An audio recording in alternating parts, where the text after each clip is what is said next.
She was not willing really to deal with police or paramedics. Not many people know that Eminem's ex-wife, Kim Scott, has a very tragic life story. What she went through before Eminem came into her life is honestly shocking. You probably know of Kim from Eminem's disturbing references to her on a few of his songs, such as 97 Bonnie and Clyde and Kim. But while those songs were definitely difficult for her to hear, Kim's problems actually started many years before Eminem ever wrote a bar about her. Kim was born in 1975 in Warren, Michigan, and she had a twin sister named Dawn. Kim and Dawn never knew their biological father. Their mom, Kathleen Daugherty, remarried, and a man named Casimir Sluck became Kim and Dawn's stepfather. Casimir drank a lot and reportedly did horrible things to Kim and Dawn, often touching them inappropriately and forcing himself upon them. When they were 13, Kim and Dawn ran away from home to escape Casimir. They initially went to a youth shelter outside Detroit, but they wouldn't stay there for long. Later that year, Kim met Eminem at a house party. The party actually took place the day she was released from the youth home. According to Eminem, who was 15 at the time, he was standing on top of a coffee table, shirtless, rapping along to LL Cool J's song, I'm Bad, when he turned around and laid eyes on Kim for the first time. He found her attractive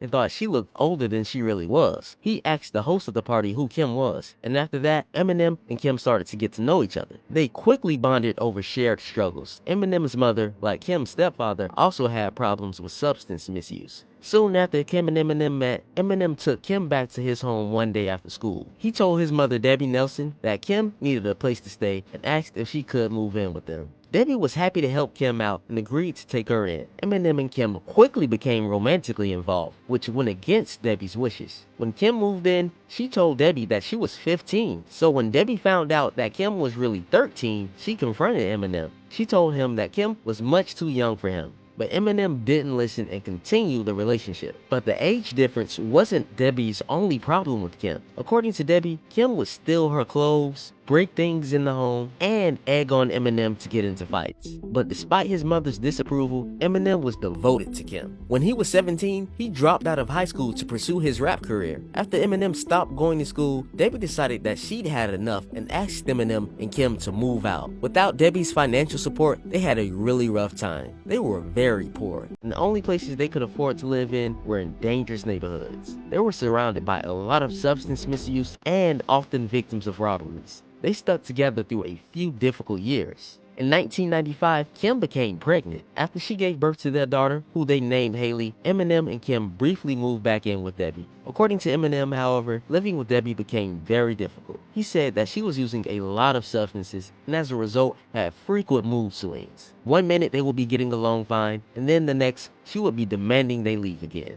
The instability of their living situation and the stresses of early parenthood took a toll on Eminem and Kim's relationship. Their relationship became very on and off, and they would frequently split up. During one of their breaks in 1997, Eminem, channeling his newly created alter ego, Slim Shady, penned the lyrics to 97 Bonnie and Clyde. The song was about ending Kim's life, and with Haley's help, dumping her body in the ocean. It included a line where Eminem asked Haley to tie a rock to Kim's foot before they rolled her off the dock. He actually recorded the track 2 weeks after he and Kim got back together. And in a sickening twist, he got Haley, who was less than 2 years old at the time, to record vocals for the track. He told Kim that he was taking Haley to Chuck E. Cheese, but then he actually took her to the studio. Her voice can be heard throughout the song responding to Eminem's lines. According to Eminem, he played the song for Kim, and she obviously got very upset. The year after that, while the couple was on another break, Eminem wrote and recorded Kim, a prequel to 97 Bonnie and Clyde.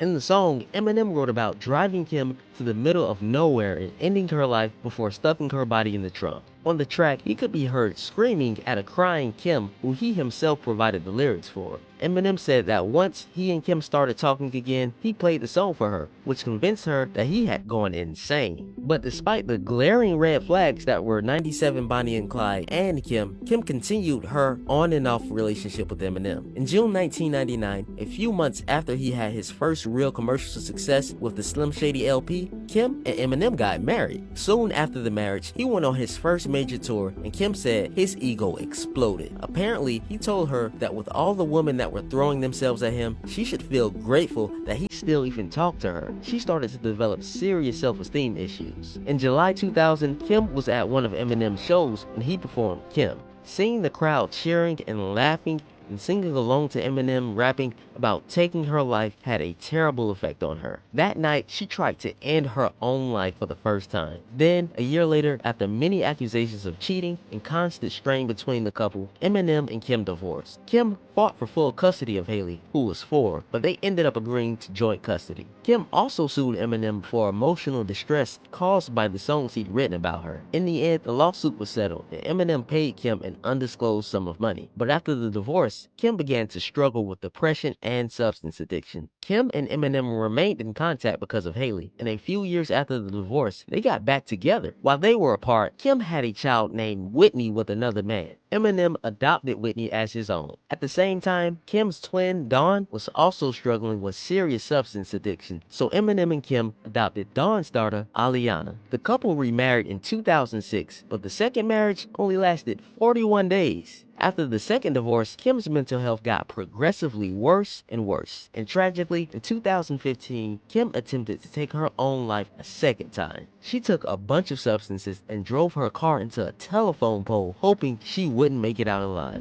But as with her first attempt, she survived. According to Kim, she and Eminem were actually close at the time. While they weren't romantic, they developed a tight bond through raising their children together. Kim said that Eminem was very supportive of her after her car crash, and she even said that her mental health was improving in the months that followed. Then, right at the beginning of 2016, Dawn lost her life to an OD. Dawn's OD was very hard on Kim, and her mental health took another serious hit. But she and Eminem continued to improve their relationship, and in 2017, Eminem released another song about Kim titled Bad Husband. Bad Husband was much kinder than his previous tracks about her and served as an apology for the times he mistreated her in the past. Then, in July 2021, tragedy struck again for Kim when her mother, Kathleen, passed away at the age of 65. Kim wrote a post on an online obituary site in which she expressed that she would have preferred losing her own life over losing her mother. About a week later, a day after Kathleen's funeral, Kim was hospitalized after she tried to take her own life again. She once again survived and was released from the hospital a few days later. So Kim has really faced more than her fair share of struggles. She's experienced a horrible stepfather, unstable and dangerous living situations, deeply upsetting songs written about her, substance misuse, the tragic loss of her sister and her mother, and 3 attempts on her own life. That's a lot for one person to handle. But I'd love to know what all you think about Kim's story. Can you believe all that she's faced? Let me know in the comments below.